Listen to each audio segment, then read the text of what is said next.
गंज और मोकामा उपचुनाव के बाद अब कुढ़नी की बारी है। अगले महीने चुनाव है, लेकिन अभी से ही कुढ़नी की बिसात बिछने लगी है।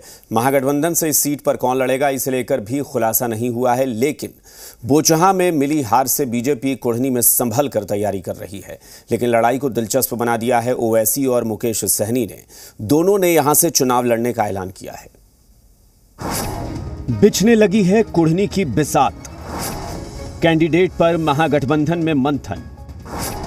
ओवैसी और सहनी भी हैं तैयार। अभी दो उपचुनाव के परिणाम आए ही थे कि कुढ़नी उपचुनाव की तारीख का ऐलान हो गया। आरजेडी के इस सीटिंग सीट पर महागठबंधन की तरफ से कौन ताल ठोकेगा, इस पर चर्चा होगी।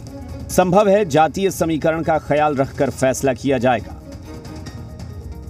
पार्लियामेंट्री बोर्ड के जो हमारे चेयरमैन है, ये सब लोग मिल बैठ करके तय करेंगे और इसके साथ जो महागठबंधन हमारा है वो सब नेता एक साथ बैठ करके। ये जनाब फूल की खेती करके 1 एकड़ में 1 साल के 30 लाख तक कमा रहे हैं। आपको भी ये करना है तो फ्रीडम ऐप को अब भी डाउनलोड कीजिए। इस मामले पर विचार विमर्श कर करके जो भी तय करेंगे उस पर हम लोग काम करेंगे। ये महागठबंधन की सरकार आपस में बैठ करके, और यह निर्णय माननीय मुख्यमंत्री जी हैं, तेजस्वी जी हैं, जीतन राम मांझी जी हैं, कांग्रेस हैं, सब मिलकर के वो निर्णय लेंगे। लेकिन इस सीट पर ओवैसी की AIMIM और विकासशील इंसान पार्टी ने भी लड़ने का ऐलान कर लड़ाई को दिलचस्प बना दिया है।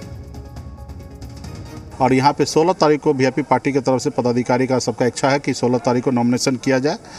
डेट क्लियर हो गया, 16 तारीख को नॉमिनेशन करेंगे। कैंडिडेट का नाम पे 2-4 दिन में हम लोग विचार कर लेंगे। कई साथी हैं जो इच्छा रखते हैं कि चुनाव लड़ना है, और हमें ये भी देखना है कि बाकी दल किनको उतार रहे, तो वो देखते हुए हम समीकरण बना के हम भी चुनाव तो वीआईपी 100% चुनाव लड़ेंगे और 16 तारीख को नॉमिनेशन कराएंगे। मेरे ख्याल में 1-2 रोज़ में हम लोग ये फैसला ले लेंगे कि हम इलेक्शन लड़ेंगे या नहीं लड़ेंगे, या अगर लड़ेंगे तो हमारे कौन कैंडिडेट होंगे। तो 1-2 रोज़ में इसका फैसला हम ले लेंगे।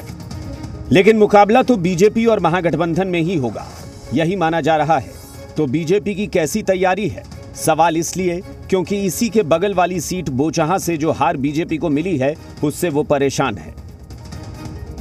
कुढ़नी में नीतीश कुमार का कोई फैक्टर नहीं होगा, लालू जी के कुछ वोट दिख सकते हैं। कुढ़नी सीट पर सबसे ज्यादा वोटर्स कोयरी हैं, फिर भूमिहार, मल्लाह, यादव और मुस्लिम।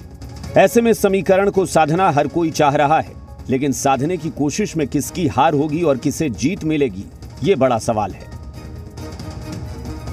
और ऐसे में कुढ़नी में जो उम्मीदवारी होगी राजनीतिक दलों की, वो किस तरीके से होगी और कैसे सामाजिक समीकरण को लेकर होगी, ये बड़ा देखना दिलचस्प होगा। कैमरामैन सिंधु मनीष के साथ रजनीश, जी मीडिया, पटना। ये जनाब फूल की खेती करके 1 एकड़ में 1 साल के 30 लाख तक कमा रहे हैं।